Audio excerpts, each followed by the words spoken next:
এবার উপস্থাপক ছেলেটা বলল, এবার আপনাদের মাঝে বিদায় বক্তব্য দিবেন আমাদের ম্যানেজার বা আবির। আমি তাকে মঞ্চে আসার জন্য অনুরোধ করছি।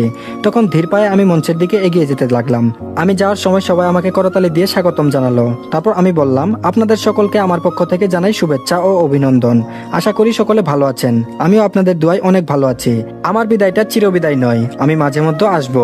আপনারা আমাকে যেমনটা সাহায্য করেছেন, আশা করি নাইমকেও সেভাবে সাহায্য করবেন।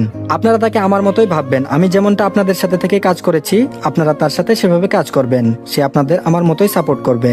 আমাদের কাছে পড়ালেখার মূল্যটা খুব বেশি নয়। আমার মূল্য দেই তার আচার আচরণ, তার ব্যবহার বিধি। সে যদিও খুব বেশি অভিজ্ঞ না, তবুও তাকে নেওয়া হয়েছে। আর হ্যাঁ, আমরা চাইলেই ভালো অভিজ্ঞ একজন নিতে পারি, তবে সে ভালো হবে নাকি খারাপ হবে তার কোনো গ্যারান্টি নেই। নাইমের সাথে পূর্ব পরিচিতির জন্য তাকে এই পদটা দিয়েছি, যে কিনা আপনাদের জন্য হয়ে কাজ করতে পারবে। আমি আমার বক্তব্য আর বড় করতে চাই না। আশা করি আমার বক্তব্যটা বুঝতে পেরেছেন। বিদায়। তখন দেখলাম সকলে চুপ হয়ে আছে। প্রথম যখন নাইমকে দেখেছিল হয়তো অনেকের মানতে পারেনি, আর এখন আমার কথা শুনে সকলে চুপ করে আছে। এরপর শুরু হয় নৃত্য অনুষ্ঠান। দিন শেষে আমি আমার বাড়িতে এসে পড়েছি। বাবা বলছেন কালকে আমাকে ওনার অফিসে সবার সাথে পরিচয় করিয়ে দিবেন এবং কালকে কয়েকজন নতুন করে চাকরি নেবেন আর তাদের দায়িত্ব আমাকে দিয়েছেন। পরের দিন রাত্রে খেতে বসে বাবা আমাকে বললেন, কালকে আমাদের অফিসে নতুন লোক নেওয়া হবে, আমি চাচ্ছি তুমি ইন্টারভিউ নাও আর তোমাকে কালকেই সবার সাথে পরিচয় করিয়ে দিব। আমি বললাম, ওকে বাবা, আমি নিব। তুমি আমার জন্য ইন্টারভিউয়ের ব্যবস্থা করে দাও, বাকিটুকু আমি বুঝে নিব। বাবা বলল, আচ্ছা তুমি যা বলবে তাই। তারপর আমি বললাম, তবে হ্যাঁ বাবা, কালকে তুমি আমাকে পরিচয় করিয়ে দিবে না? যা কিছু করার আমি করে নিব। বাবা বলল, আচ্ছা ঠিক আছে। তারপর বাবা অফিসের কেরানিকে বলল একটা ফাইল তৈরি করতে। তিনি পরিচয় দেননি। পরের দিন বাবা তার গাড়িতে করে চলে গেলেন। এদিকে আমি একটা রিক্সা নিয়ে রওনা দিলাম আমাদের কোম্পানির উদ্দেশ্যে। আর যাওয়ার সময় আমার প্রয়োজনীয় কিছু কাগজপত্র নিয়ে নিলাম। ওখানে যাওয়ার পর পিয়ন বললেন, আপনি মনে হয় চাকরির জন্য এসেছেন? আমি বললাম হুম। পিয়ন বলল, ওয়েটিং রুমে বসে থাকেন, আরো 30 মিনিট পর শুরু হবে। আমি বললাম আচ্ছা। আমি ওয়েটিং রুমের দিকে পা বাড়ালাম। ওখানে গিয়ে দেখি আমার মতো আরো 30-40 জন বসে আছে, যেখানে মাত্র 15 জন লোক নেওয়া হবে, যার মধ্যে 5 জন কম্পিউটার সাইটে, অন্য 10 জন সাধারণ কর্মকর্তা। আমি কাজের জন্য এসেছি সাধারণ কর্মচারীদের সাথে। একত্রে কথা বলছে একে অপরের সাথে, কেউ বা ভালো দিক, আবার কেউ বা মন্দ দিক। আমি আমার মতো করে মোট 15 জনকে সিলেক্ট করলাম, যা আপনাদের পরে বলবো। 30 মিনিট পর পিয়ন বলল, আপনারা 3 জন ভিতরে যান। এরপরে 3 জন করে ভিতরে যেতে থাকলো, আর বেরোনোর সময় পিয়ন বললেন বাইরে অপেক্ষা করতে, যারটা ভালো হবে তাদের রাখবে। সবাই যাওয়ার পরে শেষে আমি সহ মোট 3 জন প্রবেশ করলাম। ভিতরে গিয়ে দেখি 2 জন ইন্টারভিউ নিতেছে। আমাদের সিটে গিয়ে বসতে বললে আমি সিটে গিয়ে বসে পড়ি। তারা 2 জন আমাদের অনেক প্রশ্ন ধরলো।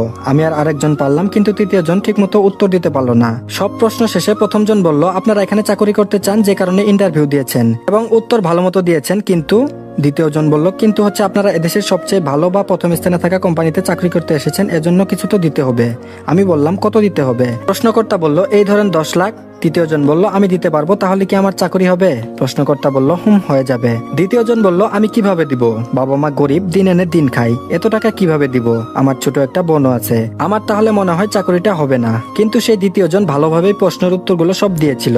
তারপর প্রশ্নকর্তা আবার বলল, তাহলে আপনি আসতে পারেন, টাকা দিলে চাকরি হবে, নতুবা হবে না। দ্বিতীয় লোকটি উঠে চলে যেতে লাগলো। আমি বললাম, আপনি কোথায় যাচ্ছেন? আর কে বলেছে আপনার চাকরি হবে না? যারা আপনার চাকরির জন্য ইন্টারভিউ নিয়েছিল তারা তো চলে যাবে। আমার কথা শুনে তারা হাসতে লাগলো। আর প্রশ্নকর্তা বলল, তুমি আমাদের উপরে কথা বলো, তোমাকে এখনই বের করে দেওয়া হবে। আমি একটু ঢং ধরে বললাম, আমি আপনাদের সব কথা বলবো, তাহলে আর আপনাদের রাখবে না। ওরা আমার কথা শুনে হাসতে লাগলো। তারপর আবার বলল, টাকা দিলে চাকরি হবে, না হলে এখান থেকে চলে যা। আমি আর রাগ কন্ট্রোল না করতে পেরে তাদেরকে থাপ্পড় দিয়ে দিলাম। এর আগেই আমি আমার ফোনে বাবাকে মেসেজ দিয়েছিলাম এখানে আসতে। তারা সিকিউরিটি ডেকে আমাকে বের করে দিবে, তখন বাবা ভিতরে প্রবেশ করলো। বাবা বলল, কি হয়েছে এখানে? তারপর প্রশ্নকর্তা বলল, দেখুন স্যার, আমরা ভালো মতো পরীক্ষা নিয়ে চাকরি তো দিতে চেয়েছিলাম, কিন্তু সে কোনো প্রশ্নেরই উত্তর দিতে পারছিল না। আরো টাকা দিয়ে চাকরি দিতে বলেছিল আমাদের, আমরা না করায় আমাদের দুজনকেই থাপ্পড় মারে। ওদের দুজনের কথা শুনে বাবা হেসে দিলেন আর ঘটে যাওয়া ভিডিওটা দেখালেন। আমি এখানে আসার আগেই বুদ্ধি করে একটা ক্যামেরা লাগিয়ে রেখেছিলাম, যাতে সবকিছু রেকর্ড হয়। তারপর বাবা বললেন, যার কোম্পানি তাকেই চাকরি থেকে বের করে দিবে। বাবার কথা শুনে ওরা 2 জন ঘাবড়ে গেল। এরপর 2 জনের চাকরি থেকে বের করে দেয় আমি। আর যে 15 জনকে সিলেক্ট করেছিলাম তাদের চাকরি দিয়ে দেই। আর যারা ছিল তাদের প্রত্যেকেই গরিব ছিল। সেদিনের মতো কেটে যায় দিনটা। পরের দিন যখন অফিসে গেলাম তখন সবাই আমাকে রেসপেক্ট করছে, কেননা এখন আমি তাদের নতুন বস। দিনগুলো ভালো মতোই কাটতে থাকে। এভাবে আমার ফাইনাল পরীক্ষাও শেষ হয়ে যায়। বলে রাখা ভালো, আমি মোটামুটি 100 সদস্যর একটা গ্যাং তৈরি করে ফেলেছি। কেননা আমাদের কোম্পানিটা যেহেতু এদেশের টপ, তাই আমি গ্যাংটা তৈরি করেছি। তবে এ ব্যাপারে কেউ জানে না, এমনকি আমার কাছে যারা কাজ করে তাদের একজন ছাড়া বাকি কেউ আমাকে চিনে না। আর এই গ্যাংয়ের লিড সে দেয়, তার নাম আরিয়ান। আর আরিয়ানই আমাকে চিনে শুধু। খারাপ কোনো কাজে তারা নেই, সকলে অনেকটা খেটে খাওয়া পরিবারের ছেলে বা অনাথ, তাই তারা বিশ্বাসঘাতকতা করবে না, এটা আমার বিশ্বাস। তবে একবার অনন্যার বাবার সাথে দেখা হয়েছে। হচ্ছিল। আমি অনন্যার কথা বলেছি। আমি বললাম, আঙ্কেল আমি অনন্যাকে বিয়ে করতে চাই, আপনি চাইলে আমার বাবা মাকে পাঠাবো আপনার বাড়িতে, যদি আপনি কিছু না মনে করেন। আঙ্কেল মনে মনে হেসে বলল, না তা কখনো সম্ভব নয়, কেননা আমি আমার বন্ধুর ছেলের সাথে অনন্যার বিয়ে ছোট থেকে ঠিক করে রেখেছি, এখন আমার কিছু করার নেই।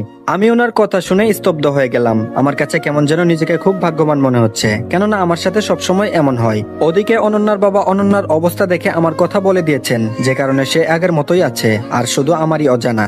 এদিকে বাবা আমার বিয়ের ব্যাপারে আলোচনা করছেন মার সাথে। ওদিকে আমার কোম্পানি থেকে ও অনন্যাদের কোম্পানি থেকে বের করে দেওয়া কর্মকর্তারা কিভাবে একত্রে হয়েছে তা আমার অজানা। আজকে অফিসে যাচ্ছি, কিছু লোক নেওয়া হবে এজন্য। আমি ফাইলগুলো দেখছিলাম, তখনই 3টা নাম দেখে আমার চোখ আটকে গেল, আর তাদের জন্য আমি বিশেষ কাজের ব্যবস্থা করলাম, কেননা তারা 3জন হলো রাহাত, মেহেদি আর হাসিব, সেই পুরনো বন্ধুগুলো। আর যে কয়জন ইন্টারভিউ দিবে তাদের ইন্টারভিউ কক্ষে পাঠিয়ে দেওয়া হলো। এদিকে পিয়নকে দিয়ে ওই 3জনকে আমার রুমে পাঠিয়ে দিতে বললাম। যদিও ওদের সাথে আমার দেখা হয়েছে, কিন্তু আমি এখনকার সিও তা বলিনি, শুধু বলেছি অন্য একটা কোম্পানিতে কাজ করি। তারা 3জন আমার রুমের সামনে এসে বলল, স্যার আসতে পারি? আমি বললাম, হ্যাঁ আসতে পারেন। আমি মুখে রুমাল বেঁধে নিয়েছিলাম, যে কারণে তারা কণ্ঠস্বর অনুধাবন করতে পারেনি এবং চেয়ারটা উল্টো দিকে ঘুরে থাকায় আমাকে দেখতে পারেনি। আমি বললাম, আমি আপনাদের জন্য স্পেশাল কাজের ব্যবস্থা করেছি, যেন আপনারা আমার পাশে সবসময় থাকতে পারেন। আমি কেনই বা আপনাদের এখানে দিলাম বলতে পারেন। তারা বলল, আমরা এখানে কাজের জন্য সব করতে পারবো। আমি বললাম, আচ্ছা আপনাদের তো এখানে চাকরি করার ইচ্ছা অনেক আগে থেকেই। তারা আমার কথা শুনে অবাকের চোখে বলল, আপনি জানলেন কিভাবে? আমি রুমালটা খুলে যখন তাদের দিকে তাকালাম, তারপর বলল, তুই এখানে? তুই না অন্য একটা কোম্পানিতে চাকরি করতি? কেমনে কি? আমি বললাম, না এটা আমার কোম্পানি, তোদের জন্য যে সারপ্রাইজটা রেখেছিলাম তা কেমন উপভোগ করলি? 3জন বলল, মামা তুই একেবারে পাক্কা খেলোয়াড়। তারপর আমি তাদের জন্য আমার স্পেশাল অ্যাসিস্ট্যান্ট পদে চাকরি দিলাম, যেন আমার সাথে থাকতে পারে। এভাবে কাটতে থাকে দিনগুলো। এখন বাবা আমাকে বিয়ের কথা বলছেন। বাবা বলল, তোমার জন্য একটা মেয়ে দেখে রেখেছি, তার সাথে তোমাকে অনেক মানাবে, তুমি চাইলে তার ফটো দেখতে পারো। আমি বললাম, না বাবা দেখা লাগবে না, তোমাদের পছন্দই আমার পছন্দ, যার সাথে বিয়ে দিবে তাকেই আমি মেনে নিব। বাবা বলল, এই না হলে আমার ছেলে। বাবা মুস্কি হেসে স্থান ত্যাগ করলেন। সেই হাসিতে কিছু রহস্য আছে, যার কারণ আমি জানি না, তবে আপনারা অবশ্যই জানেন। আমি বাবাকে অনন্যার কথা বলতে গিয়েও পারিনি, কেননা আঙ্কেল আমাকে তার ছেলের মতো ভালোবাসতেন, কিন্তু তার দেওয়া তার বন্ধুর কথা তো আমি নিজে হাতে ভাঙতে পারি না। নীরবে রয়ে যাবে সব কান্না। কেন আমার সাথে এমন হয় সব সময়? যাকে প্রথমে ভালোবেসেছি তাকে চিনতে না পেরে বাড়ি ছাড়া হয়েছি মিথ্যা অপবাদে, যেখানে তার ভুল ছিল না, অথচ আমি তাকে ঘৃণা করেছি। আর এখন সে আমার মায়া ত্যাগ করে অন্য কোথাও। এরপর যখন অনন্যাকে পেলাম, তখন সে হবে অন্য কারো। ছোটবেলায় হারিয়েছি বাবা, জেঠা, দাদা নামক ভালোবাসাকে, যদিও আপন ছিল তবুও আপন থেকে পর। এটা ভাবতে ভাবতে কখন যে চোখের পানি এসে গিয়েছে ভাবতেও পারিনি। কিছু ভালো লাগছিল না, তাই গিয়ে শুয়ে পড়লাম। মনকে বুঝালাম যা হয় ভালোর জন্য হয়, তবে তার সাথে খাপ খায়ে চলাটাই শ্রেয়। আমি ঘুমের অতল সমুদ্রে ডুব দিলাম। প্রথম ভালোবাসা কিভাবে আমার জীবন থেকে চলে গেছে বহুদূর। ঘুরে আসা যাক 2 বছর আগে, যখন জান্নাতের লেখা চিঠিটা পড়েছিলাম তার পরের দিন আমার ফোনে একটা কল আসলো। তাকিয়ে দেখি আরাফাত ফোন দিয়েছে। কিছু না ভেবে ফোনটা রিসিভ করলাম। আমি বললাম, আরাফাত বল, কেমন আছিস? আরাফাত বলল, আমি ভালো আছি, কিন্তু এদিকে খবরটা জানিস তুই? আমি বললাম, কেন, কি হয়েছে? আরাফাত বলল, জান্নাত আর নেই। ওর কথা শুনে আমি বসে পড়লাম। ঠিক যেই ভয়টাই পাচ্ছিলাম তাই হলো। আল্লাহ কেন আমাকে এমনটা দেয়? একটা মিথ্যার জন্য সবকিছু হারিয়েছি, এখন তাকেও। আমার চোখ দিয়ে কয়েক ফোঁটা অশ্রু গড়িয়ে পড়লো। না, আমাকে শেষের বিদায়টা দিতে হবে। তাই দেরি না করে আমি, জয় এবং মারিয়া বেরিয়ে পড়লাম চিরচেনা গন্তব্যের উদ্দেশ্যে। আমার সাথে বিশ্বস্ত লোক যে আমার গ্যাংকে লিড দেয়, সে আর অন্য 3জন। অপরদিকে আমার দিকে নজরে থাকা অন্য কেউ পিছু নিয়েছে তা জানি না। চিঠিতে কি ছিল এখন বলি। চিঠিতে ছিল, সুপ্রিয় আবির, আমি জানি তুই আমাকে অনেক ভালোবাসতি, আর আমিও তোকে অনেক ভালোবাসতাম, কিন্তু দেখ একটা ঝড়ে সবকিছু শেষ। এখন তোকে বলি সেদিন আমার সাথে কি হয়েছিল। সেদিন তুই যখন বাসায় ছিলি না, তোর ভাই আমাকে জোর করে শারীরিক সম্পর্ক করতে বলে, কিন্তু আমি রাজি হইনি প্রথমে। তখন তোর ভাই আমাকে বলে, তুমি যদি আমার সাথে শারীরিক সম্পর্ক না করো তাহলে তোমার ভালোবাসাকে চিরদিনের জন্য হারাতে হবে, যার কারণে দায়ী থাকবে তুমি। তখন আমি শুধু তোর কথা ভেবে রাজি হয়ে যাই। আমার জীবনের থেকে আমি তোকে বেশি মূল্য দিয়েছি, কিন্তু আমি তোকে বলতে পারিনি শুধু তোকে বাঁচানোর জন্য, কেননা আমি তোকে ভালোবাসি। এরপর দেখ, তোর সাথে আরো কয়েকবার দেখা হলো, আমি কিছু বলতে পারিনি, কেননা তখন আমার প্রতি তোর শুধু ঘৃণা ছিল, আর তুই শুনতেও চাসনি। আর হ্যাঁ, এটা তো বলবি আমি কেন হাসি খুশি থাকার চেষ্টা করতাম, কেননা কেউ যেন না জানে আমার সাথে কি হয়েছে। তাই উপরটা ভালো বা হাসি মুখে থাকার চেষ্টা করেছি, কিন্তু ভিতরটা জ্বলে পুড়ে ছাই হয়ে গেছে। এবার কাজের কথায় আসি। জানি না যখন তুই এটা পড়বি তখন আমি এই পৃথিবীতে থাকবো কিনা, কেননা আমার ক্যান্সার ধরা পড়েছে অনেক অনেক আগে। কিছুদিন আগে ডক্টরের দেওয়ার সময়টা শেষ হয়ে গেছে, এখন যতটুকু আছে তা শুধু বোনাস হিসেবে ধরতে পারো। আগে কত স্বপ্ন ছিল তোকে নিয়ে ঘর বাঁধবো, তা অপূর্ণ থেকে গেল। তোর কথা ছাড়া কাউকে ভাবতেও পারিনি, পারলে আমাকে ক্ষমা করে দিবি। ইতি তোমার ঘৃণায় থাকা আমি। এটা পরে আমি তার কাছে যেতে চেয়েছিলাম কিন্তু পারিনি। অফিসে খুব গুরুত্বপূর্ণ কাজে আটকে গিয়েছিলাম, ভেবেছিলাম 3 দিন পর তাকে গিয়ে একটা সারপ্রাইজ দিব, কিন্তু তা অপূর্ণ থেকে গেল। এজন্য যেই ভয়টা পাচ্ছিলাম সেটাই হলো। এদিকে আমার গাড়িটা এসে থামলো জান্নাতদের বাড়ির পিছনে। আমরা গাড়ি থেকে নেমে গেলাম। মা, ভাই, ভাবি এসেছে। আমাকে দেখে কেউ কিছু বললো না, তবে মামা বা জান্নাতের আব্বু আমাকে একান্ত ডেকে তারপর বলল, শুনো, জান্নাত আমাকে সবকিছু বলেছে যা অন্য কেউ জানে না, তুমি তাকে ক্ষমা করে দিও। মা আমার অনেক কষ্ট করেছে। আমি কিছু না বলে মামাকে ধরে কেঁদে দিলাম। যদিও ছেলেদের কাঁদতে নেই, তবুও নিজেকে কন্ট্রোল রাখাটা সত্যি খুব কষ্টকর।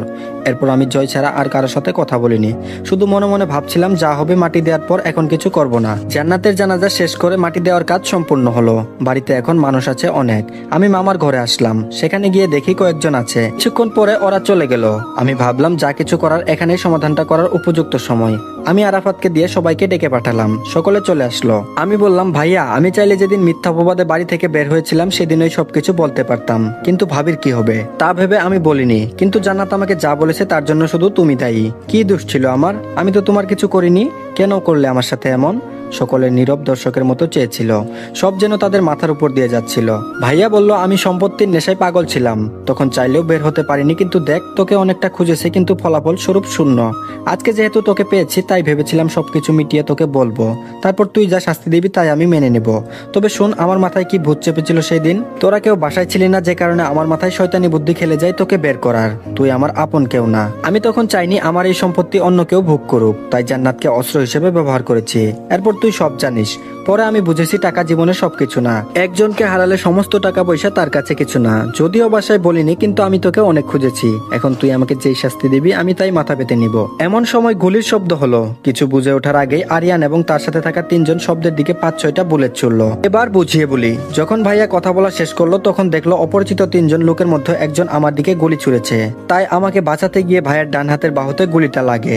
ভাইয়া কিছুটা শব্দ করে উঠলেন, ঠিক তখনই গুলির শব্দের উদ্দেশ্য স্থলে এবং তার সাথে থাকা 3 জন ওদিকে গুলি ছুড়েছে। ওই 2 জন গুলি খেয়ে মাটিতে লুটিয়ে পড়লো।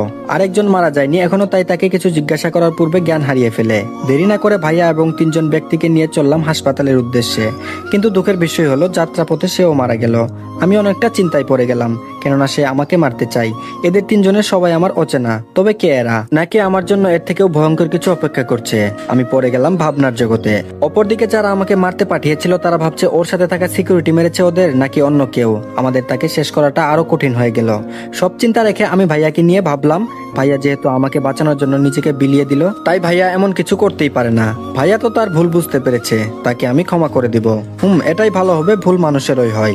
আর ভাইয়া তো নিজের ভুলটাও বুঝতে পেরেছেন। ডাক্তার এসে বলল রোগীর জ্ঞান ফিরেছে, তাকে দেখে আসেন। একে একে সবাই গেল, সবার শেষে আমি গেলাম। এখন রুমে আর কেউ নেই, আমি আর ভাইয়া। ভাইয়া বলল, আমাকে ক্ষমা করে দে, আমি বুঝতে পেরেছি, না হলে শাস্তি দে। আমি ভাইয়াকে জড়িয়ে ধরলাম, তারপর কেঁদে দিয়ে বললাম, আমি তোমাকে ক্ষমা করে দিয়েছি। এদিকটা ঠিক করে আমি চলে আসলাম। ভাইয়া সহ সবাই বাড়ি চলে গেল। এখন প্রতিদিন ভাইয়ার সাথে আমার কথা হয়। এদিকে বাবা আমাকে বিয়ের কথা বলেছিলেন, আমি সে মেয়েকে দেখিনি। আজকে আমার বিয়ে, পুরো বাড়ির লোকজনের সমারোহ। আম্মু, ভাই, ভাবি, মামা, মামি আর আরাফাত আসছে। আমরা বরপক্ষ থেকে অনন্যার বাড়ির উদ্দেশ্যে না গিয়ে একটা কমিউনিটি সেন্টারের উদ্দেশ্যে রওনা দিলাম, কেননা অনন্যার সাথে যে আমার বিয়ে হবে তা আমি এখনো জানি না। তবে বন্ধুগুলো সব জানে, তাই তারা সারপ্রাইজের জন্য অনুষ্ঠান করেছে কমিউনিটি সেন্টারে। আমি যেখানে গিয়ে দেখি বাবা কথা বলছেন অনন্যার বাবার সাথে, কিন্তু এটা দেখে একটু অবাক হয়নি, কেননা বাবার ব্যবসায়িক বন্ধু উনি। তবে তাকে দেখে অনন্যার কথা মনে পড়তেই বুকটা কেমন যেন করে উঠলো। আমি সহ আমার বন্ধুরা নির্দিষ্ট জায়গায় গিয়ে বসে পড়লাম। কিছুক্ষণ পর বিয়ের কাজ শুরু হলো। এর মাঝে 3 জন সহ আরো কয়েকজন হাতে গান নিয়ে ভিতর প্রবেশ করলো। আমি মুখে ভয়ের ছাপ দেখিয়ে মনে মনে কিছুটা হাসতে লাগলাম। ওরা প্রবেশ করার পর আমার লোকেরা গুলি ছুড়বে, তখন আরিয়ান না করে 3 জনের একজন বলল, যাদের কাছে গান আছে তারা ফেলে দাও, না হলে একজনও বাঁচতে পারবে না। আমার লোকজন সব গান ফেলে দিল। এই 3 জন আর কেউ নয়, যাদের আমি বের করে দিয়েছিলাম। তারা আমাদের অফিস থেকে 2 জন আর অনন্যার বাবার ম্যানেজার। তাদের মধ্যে একজন বলল, এই দিনটার জন্যই অপেক্ষা করেছি, আজকে তোকে শেষ করব। আমাদের অনেক বড় ক্ষতি করেছিস তুই। এদিকে আমার শেরওয়ানির পকেট থেকে রিভলভারটা বাহির করে আমি শুট করলাম। সাথে সাথে যে কয়জন ছিল 3 জনের আশেপাশে তাদের দেহটা মাটিতে লুটিয়ে পড়লো। তারা অবাক হয়ে আমার দিকে তাকালো। আমি বললাম, আমি আগে থেকেই জানতাম আমার সাথে এমন কিছু হবে, তাই আগে থেকেই সবকিছু রেডি করে রেখেছিলাম। তখন তাদের দেহটাও মাটিয়ে রতিয়ে পড়লো। আমি যে একটা গ্যাং চালাই এটা এখনো কেউ জানে না। তারা যখন জিজ্ঞাসা করেছিল তখন আমি তাদের সিকিউরিটি বলে চালিয়ে দিয়েছিলাম। এদিকে বিয়ের কাজ শুরু হলো। কাজী বিয়ে পড়ালেন, কিন্তু আমি আমার জীবন সঙ্গীকে এখনো দেখতে পেলাম না। গাড়িতে দেখার ইচ্ছা ছিল না, তাছাড়া ভিতরে লাইট অফ ছিল। গাড়িটা এসে থামলো আমাদের বাড়িতে। বউকে নিয়ে গেল আমার রুমে আর আমি ছাদে বন্ধুদের সাথে। রাহাত বলল, আর কতক্ষণ থাকবি? তোর জন্য তো একজন অপেক্ষা করছে। জয় বলল, ভিতরে গিয়ে আবার যেন চমকে না যাস, বেঁচে থাকলে কালকে দেখা হবে। ছাদ থেকে নিচে নামিয়ে আমাকে রুমে দিয়ে গেল তারা। লাইটটা অন ছিল, আমি গিয়ে খাটের পাশে বসে পড়লাম। খাটে গিয়ে যখনই আমি তার দিকে তাকালাম তখন আমি চমকে গিয়ে 2 হাত পিছিয়ে গেলাম। অনন্যা, তুমি? অনন্যা বলল, কেন, অন্যজনকে আশা করেছিলে নাকি? আমি বললাম, না মানে অন্য কারোর সাথে তোমার বিয়ে হওয়ার কথা ছিল না? অনন্যা বলল, কিন্তু ওটা তুমি, আর আমার বাবার বন্ধু তোমার বাবা। কেমন যেন সব গুলিয়ে যাচ্ছে। আমি অঙ্ক মিলাতে লাগলাম। সবার অঙ্ক মিলে আমার অঙ্কটাই মিলছে না। অনন্যা বলল, হি অঙ্ক পরে মিলিয়ে নিও, এখন নামাজটা পড়ে নাও। আমি আর অনন্যা নামাজ পড়ে বিছানায় শুয়ে পড়লাম। বাকিটা ইতিহাস। পরের দিন সকালে অনন্যা গোসলের পর একটা কামিজ পরে আয়নার সামনে বসে আছে। আমাকে গোসল করতে বলল। আমি ফ্রেশ হয়ে নিচে এসে দেখি সবাই বসে আছে। বাবা বলল, সারপ্রাইজটা কেমন হলো? আমি বললাম, খুব ভালো, তবে আরেকটু হলে আমি গেছিলাম। আমার কথা শুনে উচ্চস্বরে হেসে দিল সবাই। শুরু হলো আমার দুষ্টু মিষ্টি সুখের সংসার, আর সমাপ্তি ঘটলো আরেকটা গল্পের।